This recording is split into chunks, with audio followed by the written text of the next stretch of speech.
for some people. I gotta fix this weird looking. I don't know what's going on over here. Okay. Should not have messed with that. Oh, the heck.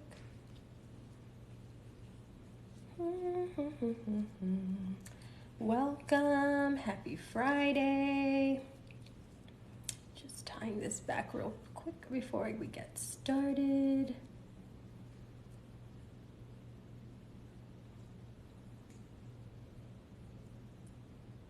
Happy Friday. We're on chapter 6 of the book today. Guess that'll do for now. That was bad. Oh well.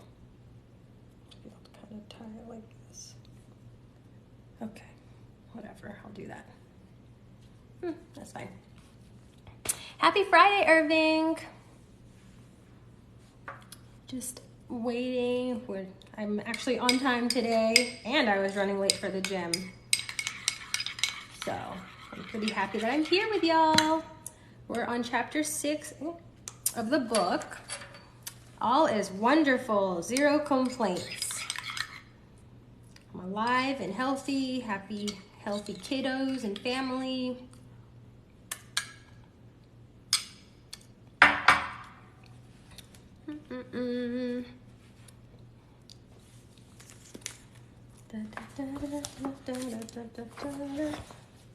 Chapter 6, let's see how long this is. Okay.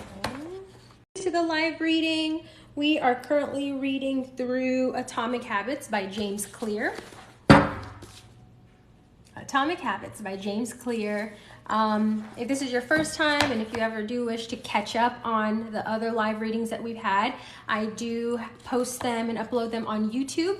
I have to fix my YouTube because apparently if you search Maymay TV, like my screen name, my username, it doesn't directly take you to that channel.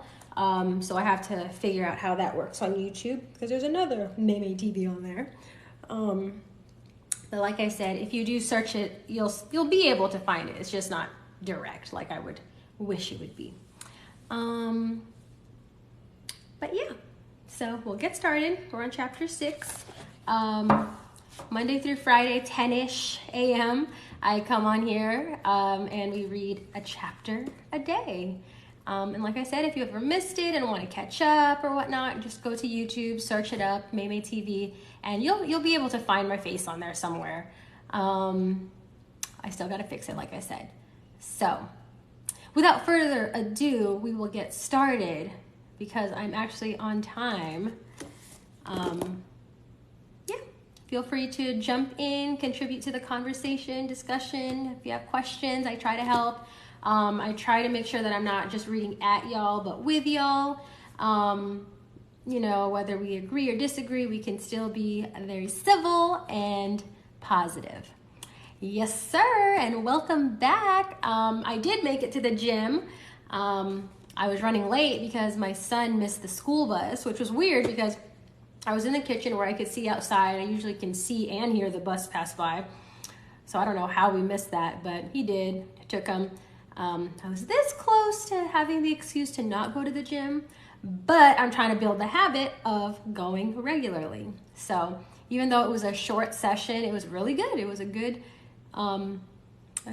intense session. So pat on my back because I actually made it and I can say I did that much.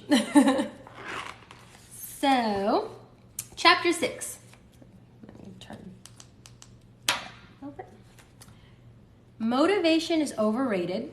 Environment often matters more. Anne Thorndike, a primary care physician at Massachusetts General Hospital in Boston, had a crazy idea. I'm a Virgo. I actually just had my birthday last week. She believed she could improve the eating habits of thousands of hospital staff and visitors without changing their willpower or motivation in the slightest way. I'm going to reread that because I went over my head.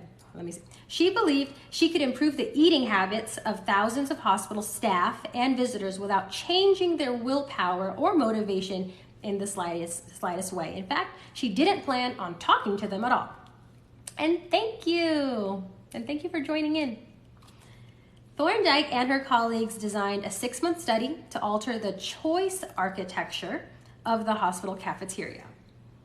They started by changing how drinks were arranged in the room. Originally, the refrigerators located next to the cash registers in the cafeteria were filled with only soda.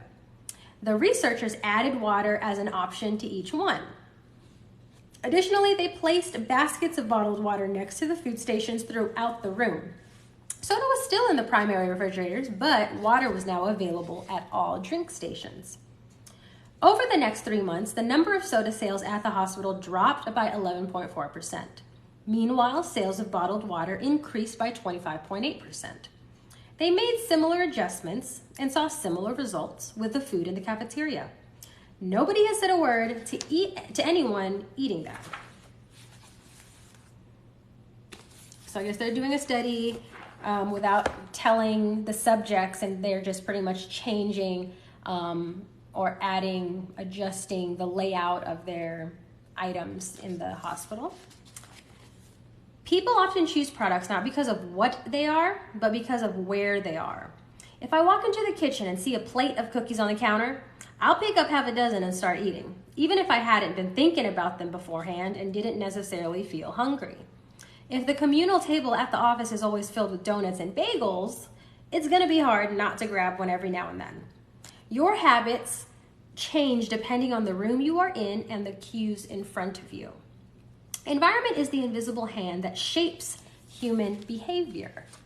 Despite our unique personalities, certain behaviors tend to rise again and again under certain environmental conditions.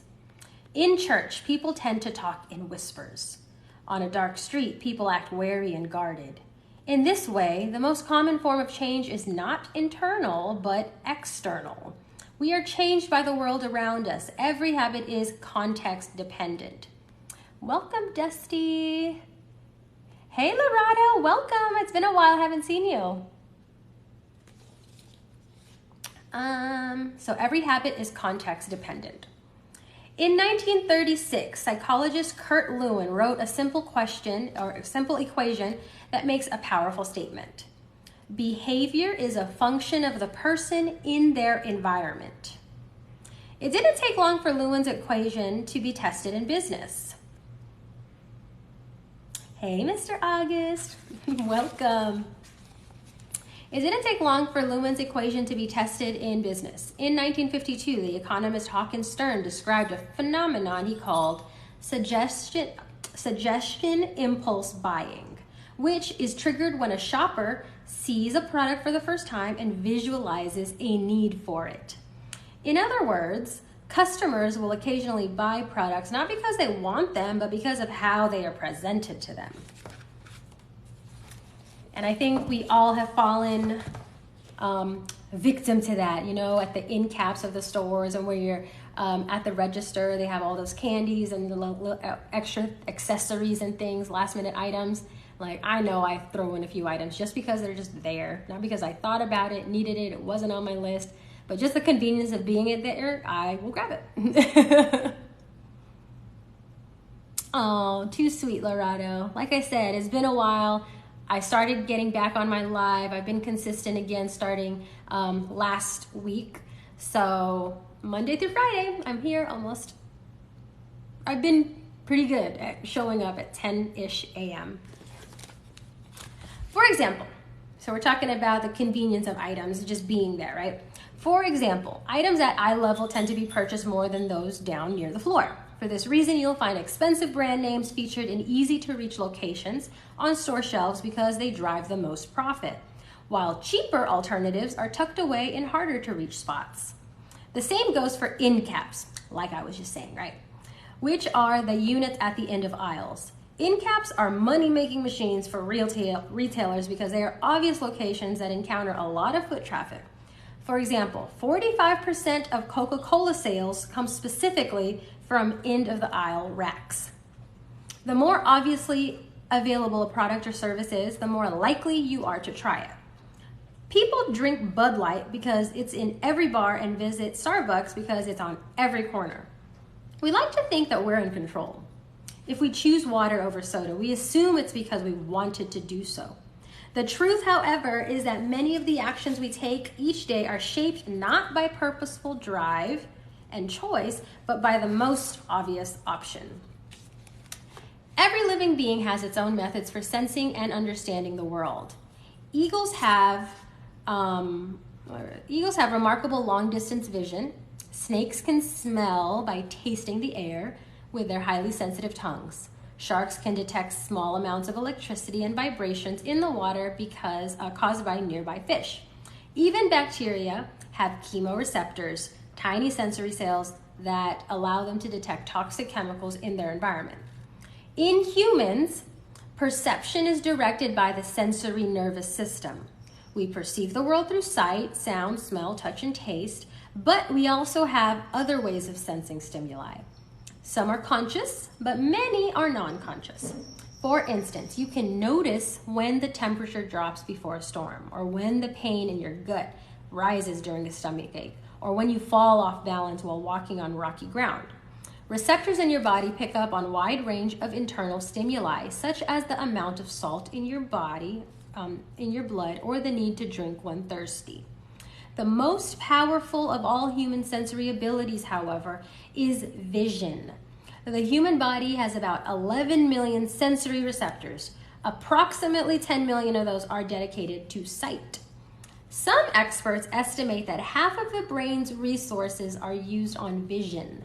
Given that we are more dependent on vision than any other sense, it should come as no surprise that visual cues are the greatest catalyst of our behavior.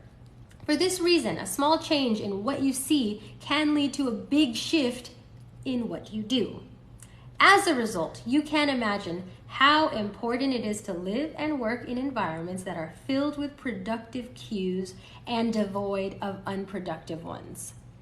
And I think that's why personally, I am such a neat freak, and it does matter to me, if my area, my home, is clean, because just that helps me mentally.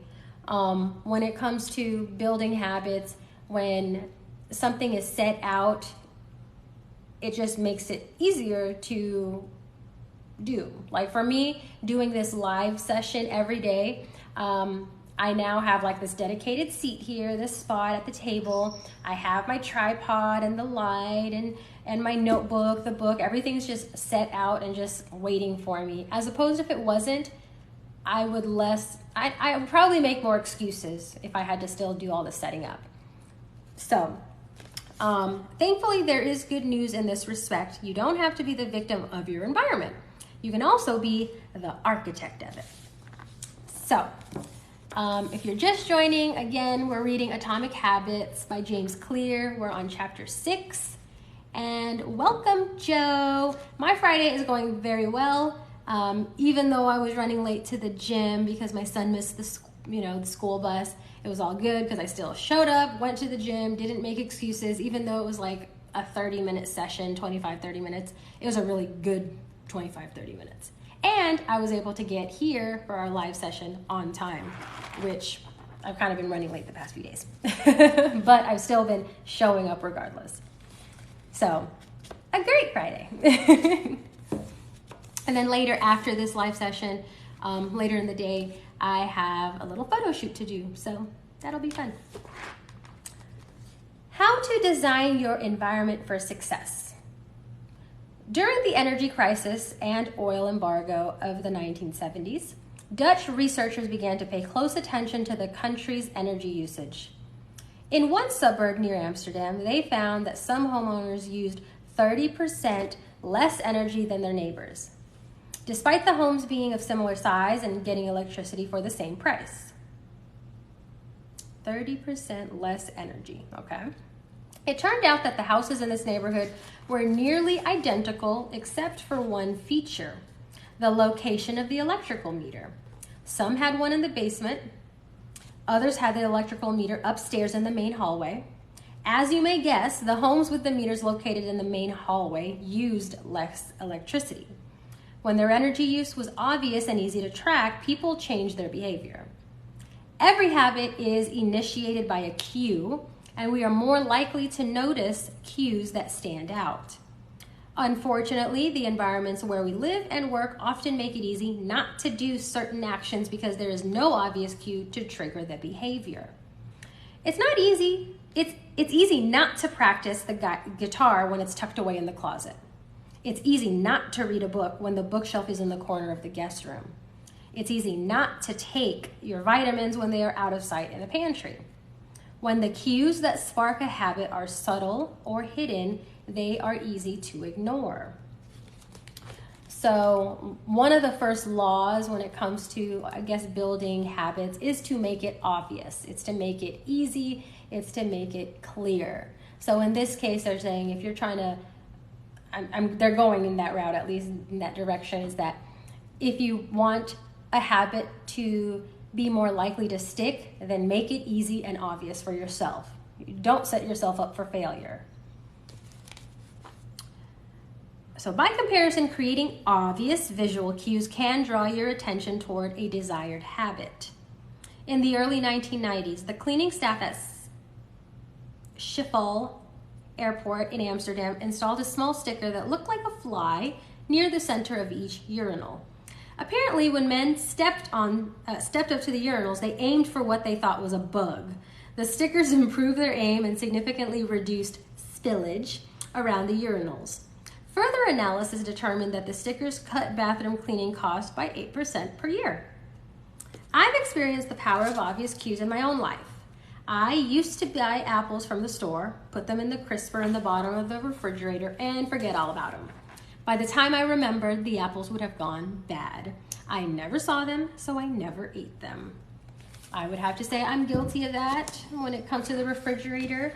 But I've gotten a lot better where I rearrange it. I try to make sure like all the leftovers are up at the front and easy to see and access, just so people at the house are more likely to grab those. Myself, I'll tend to grab what I see.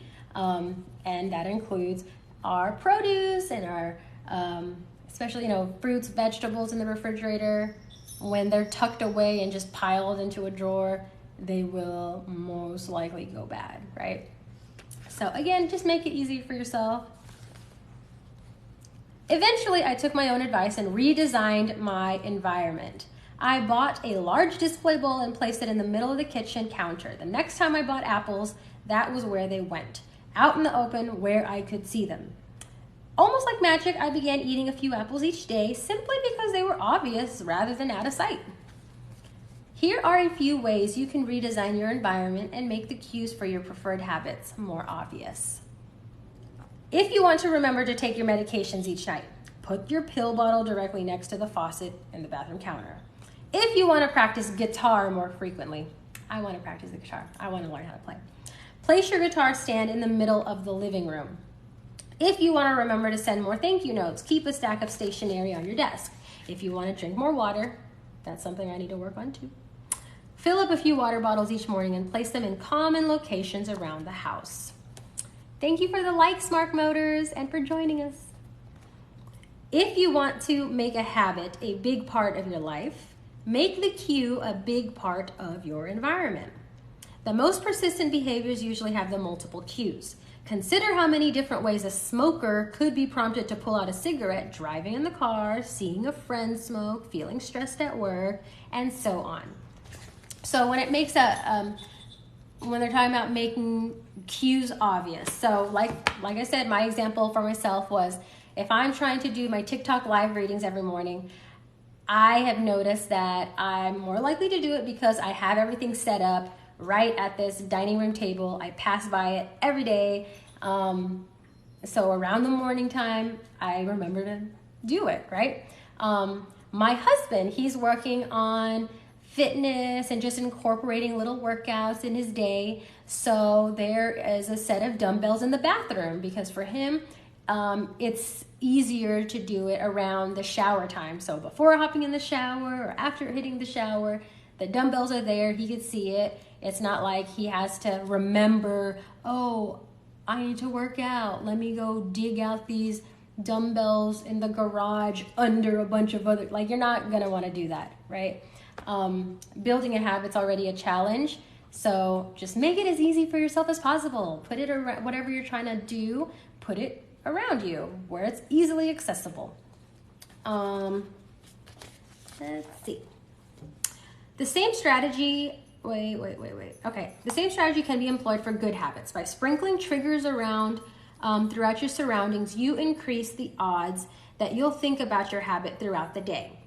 Make sure the best choice is the most obvious one. Making a better decision is easy and natural when the cues for good habits are right in front of you. Environment design is powerful not only because it influences how we engage with the world, but also because we rarely do it. Most people live in a world others have created for them, but you can alter the spaces where you live and work to increase your exposure to positive cues and reduce your exposure to negative cues. Environment design allows you to take back control and become the architect of your life. Be the designer of your world and not merely the consumer of it. I like that. The context is the cue. The cues that trigger a habit can start out very specific, but over time your habits become associated not with a single trigger, but with the entire context surrounding the behavior. For example, many people drink more in social situations than they would ever drink alone. The trigger is rarely a single cue, but rather the whole situation. Watching your friends order drinks, hearing the music at the bar, seeing the beers on tap. We mentally assign our habits to the locations in which they occur. The home, the office, the gym. Each location develops a connection to certain habits and routines. You establish a particular relationship with the objects on your desk, the items on your kitchen counter, the things in your bathroom. Our behavior is not defined by the objects in the environment, but by a relationship to them. Thank you for following 10K keys. Our behavior is not defined by the objects in the environment, but by our relationship to the objects in our environment. In fact, this is a useful way to think about the influence of the environment on your behavior. Stop thinking about your environment as filled with objects. Start thinking about it as filled with relationships. Think in terms of how you interact with the spaces around you. For one person, her couch is the place where she reads for an hour each night. For someone else, the couch is where he watches television and eats a bowl of ice cream. Different people can have different memories and thus different habits associated with the same space. The good news, you can train yourself to link a particular habit with a particular context. And let me take a moment as I'm doing this reading. So we're reading about habits. And like I said, in the past, if you've been in my live readings or even about this book, it seems very common sense and basic, but it's all about reminders. It's all about being mindful of the common, of the normal. The reason I really stopped was as we're reading about habits, whether it's building a new habit or breaking a habit and reading all these examples and strategies on how to go about it, I would suggest that you have something in mind for yourself, just so that what we read can be applicable to you and that you can walk away and implement new strategies. Because we want to be able to comprehend what we're reading, but we also it'll stick a lot more if you put it into practice and make it, apply to your real life. So with that being said, again, hopefully you do take the time to think about what kind of habits you're trying to build or break. So for me, originally my first habit that I was trying to build was to become a morning person. And then once you start working and kind of mastering a habit, you can kind of stack onto that. So when I started being pretty good at being a morning person, then I found an opportunity to incorporate a new habit now that I have this whole new world of the morning opened up to me. I've always wanted to read more, so I figured this would be the best time to read because there's less distractions. The kids are in school, the baby still sleeps, and he sleeps in, so this is like ideal time. So it makes it easy for me, so then I'm more likely to stick to it. So being a morning person, I felt like I started doing well with that.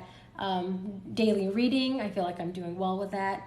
Now I added going to the gym because, again, I saw an opportunity between the time that the kids go to school and the time I do reading. There's this window of time that I was like, okay, well, that's undisturbed time. That would be perfect to go to the gym.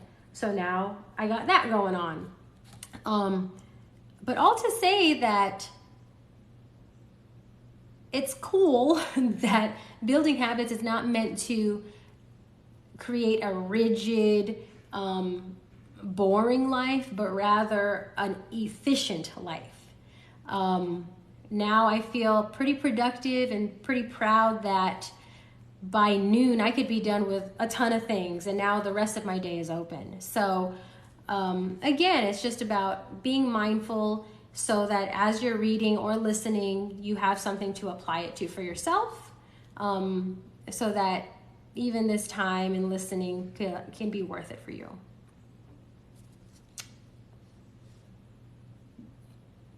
I'm not really sure what you're asking, Yoba, but welcome. Let's see where we're at. So the good news, you can train yourself to link a particular habit with a particular context.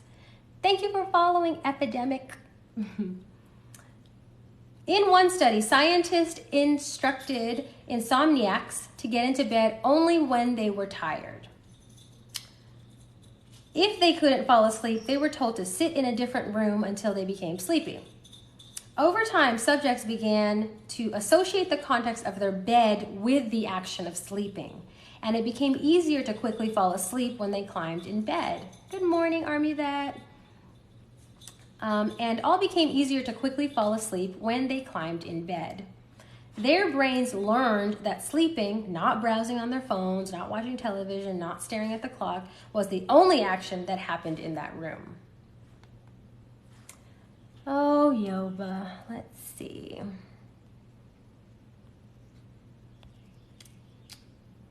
I have very little tolerance for trolling or negativity. And yeah, I just blocked him. And I think you are a moderator. Okay, all good. The power of context also reveals an important strategy. Habits can be easier to change in a new environment. It helps to escape the subtle triggers and cues that nudge you toward your current habits. Go to a new place, a different coffee shop, a bench in the park, a corner of your room you seldom use, and create a new routine there. So I like to be able to relate to what I'm reading. So again, for me, I guess, and it wasn't on purpose because I've never read this book, but again, the fact that I set up literally this spot at this table, on this chair, I set up all my notes, my tripod, the light, my chargers are all here. So it just has made it easier for me to show up and do my lives, and do my readings. So it does help. It does help. I will attest to that. It is easier to, it is easier to associate a new habit with a new context than to build a new habit in the face of competing cues. It can be difficult to go to bed early if you watch television in your bedroom each night. It can be hard to study in the living room without getting distracted if that's where you always play video games. But when you step outside your normal environment, you leave your behavioral biases behind. You aren't battling old environmental cues, which allows new habits to form without interruption. Want to think more creatively? Move to a bigger room, a rooftop patio, or a building with expansive architecture. Take a break from your space where you do your daily work, which is also linked to your current thought patterns. Trying to eat healthier? It is likely that you shop on autopilot at your regular supermarket. Try a new grocery store. You may find it easier to avoid unhealthy food when your brain doesn't automatically know where it's located in the store. When you can't manage to get to an entirely new environment, redefine or rearrange your current one. Create a separate space for work, study, exercise, entertainment, and cooking. The mantra I find useful is one space, one use. For myself, I'm trying to create a habit of making more like content and photos for different projects I'm working on. And I feel like I do make excuses, or it ends up not happening sometimes when I would like it to, just because I feel like I'm trying to figure out where I'm gonna shoot, or what I'm gonna wear, or where all my accessories are. So I would think that if I could create like a space specifically in my closet or in my bathroom with all my things that I need to prepare for a photo shoot, I'd probably be more likely to do it. Or even just having a space where all the equipment is together, and it's just kind of like a plug and play situation, I'd probably be a little more successful in creating that habit for myself. When I started my career as an entrepreneur, I would often work from my couch or at the kitchen table. In the evenings, I found it very difficult to stop working. Yes, it is one of my faves. There's no clear division between, let's see. In the evenings, I found it very difficult to stop working. That's true. Like I used to do a lot of, like especially if you work from home, and if you don't have a specific place to work, and now it's just all blurred where you have a laptop and you do the work in bed and you sleep in bed and you watch TV in bed. It's like it can be very confusing what the purpose of your room or that space is. So you probably will have a little bit more direction or a clear mind if you're like, this place is for work, this is for sleeping, this is for hanging out. It would help to have a dedicated space. Was the kitchen table my office or the space where I ate my meals? Was the couch where I relaxed or where I sent emails? Everything happened in the same place. A few years later, I could finally afford to move to a home with a separate room for my office. Suddenly, work was something that happened in there, and personal life was something that happened out there. It was easier for me to turn off the professional side of my brain when there was a clear dividing line between work life and home life. Each room had one primary use. The kitchen was for cooking. The office was for working. I'm actually working on that puzzle now. I frame and hang them. That's cool. Actually, B-Dub, I do jigsaw puzzles too. Sometimes I'll even do it on my lives. But one thing I don't do is save them. I've never I know there's like puzzle glue and stuff to finish it, but usually I'll complete the puzzle, take the picture, and then I'll break it down. And then I might do it again. And I actually like doing that because I feel like I get a little bit more familiar with the pieces, and I like right now I'm working on this hummingbird puzzle with all these flowers and colors, and it's taking me forever. But I think once I finish it, and then I break it down again, I could probably do it a little bit better next time. But I bet that the Van Gogh iris would be a fun puzzle to do. That'd be kind of challenging too. There's so many just greens and blues everywhere. That'd be pretty tough. You may be thinking, you don't understand. Wait, hold on. Did I miss it? Oh, I was about to miss a whole paragraph. Whenever possible. Thank you for the follow, Manuel, by the way. Whenever possible, avoid mixing the context of one habit with another. When you start mixing context, you'll start mixing habits, and the easier ones will usually win out. This is one reason why the versatility of modern technology is both a strength and a weakness. You can use your phone for all sorts of tasks, which makes it a powerful device. But when you can use your phone to do nearly anything, it becomes hard to associate it with one task. You want to be productive, but you're also conditioned to browse social media, check email, play video games whenever you open up your phone. It's a mismatch of cues. I agree. Actually, just yesterday, I tried to organize all my apps because obviously I use my phone pretty much for everything, whether it's for just the social media fun side of it or like emails and keeping up with the kids and their school stuff. So I had a bad habit of, going into email, and then as I'm responding, I forget and I get distracted and I'm like, oh, I got a notification, let me check this. And then I'm like, wait, why did I go on here? Oh, I forgot to even reply to this. So pros and cons, right? The double-edged sword of social media and apps, and have everything associated in one spot on a phone. But I did organize my stuff yesterday, my apps and little folders and pages on the thing. And I think that's helped because now if I have a window of time, I'll dedicate that time just to looking in the social media apps or just in the, whatever. I have fitness apps. So that's kind of helped, but we'll see. I'm sure it'll explain more about that. You may be thinking, you don't understand. I live in New York City. My apartment is the size of a smartphone. I need each room to play multiple roles. Fair enough. If your space is limited, divide your room into activity zones. A chair for reading, a desk for writing, a table for eating. You can do the same with your digital spaces. I know a writer who uses his computer only for writing, his tablet only for reading, and his phone only for social media and texting. Every habit should have a home. That's kind of cool. That's kind of a cool thought. I actually have two separate phones. One phone is my actual phone, so it has the calling and text capability. The other phone, it still has all my apps. It's on the same cloud, so all my photos and things. So I could technically use that just for, say, content and editing or posting social media stuff. And then obviously there's I do have my office and my computer there, and I could say that's specifically for work.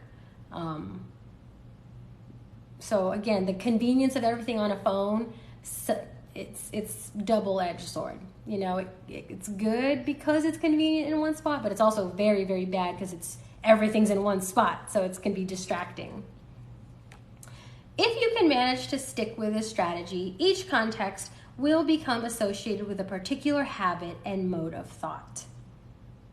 Habits thrive under predictable circumstances like these. Focus comes automatically when you are sitting at your work desk. Relaxation is easier when you are in a space designed for that purpose. Sleep comes quickly when it is the only thing that happens in your bedroom. If you want behaviors that are stable and predictable, you need an environment that is stable and predictable. A stable environment where everything has a place and a purpose is an environment where habits can easily form. So I feel proud of myself that we got through that chapter in less than an hour. There's the chapter summary, so that is the end of the chapter. I'll go through that real quick. Small changes in context can lead to large changes in behavior over time. Every habit is initiated by a cue. We are more likely to notice cues that stand out. Make the cues of good habits obvious in your environment. So that goes to making it just easy, obvious, doable. You're more likely to stick to it. Gradually, your habits become associated not with a single trigger, but with the entire context surrounding the behavior. The context becomes the clue. It is easier to build new habits in a new environment because you are not fighting against old cues. And good morning. And thank you for the likes. So, yay, we finished chapter 6. Next chapter is pretty short. So like I said, I'm gonna upload all the live sessions onto YouTube. So if you ever missed anything, you can catch up. I'm debating on doing separate recordings on some chapters or when I'm not on live, just so we can get through it. Because sometimes the chapters are really short and I could probably, you know, just record it on my own and post it. But I still find I find it helpful, and I still do prefer doing the live readings. So I'll always keep that around just because it does open it up for conversation and questions and discussion and all that fun stuff. But yeah, I hope y'all have a wonderful Friday and weekend. Thank y'all for joining me and being positive and good vibes. And I will be back for live reading on Monday, 10 a.m., Monday through Friday, 10 a.m. So far, so good with that schedule. And I still pop up on lives like on the weekends and other times. Like I said, sometimes I do my jigsaw puzzles, or I'm just hanging out on live. Just hanging out with y'all. So thank y'all, all of y'all, for joining me today. And I'll see y'all next time. Bye.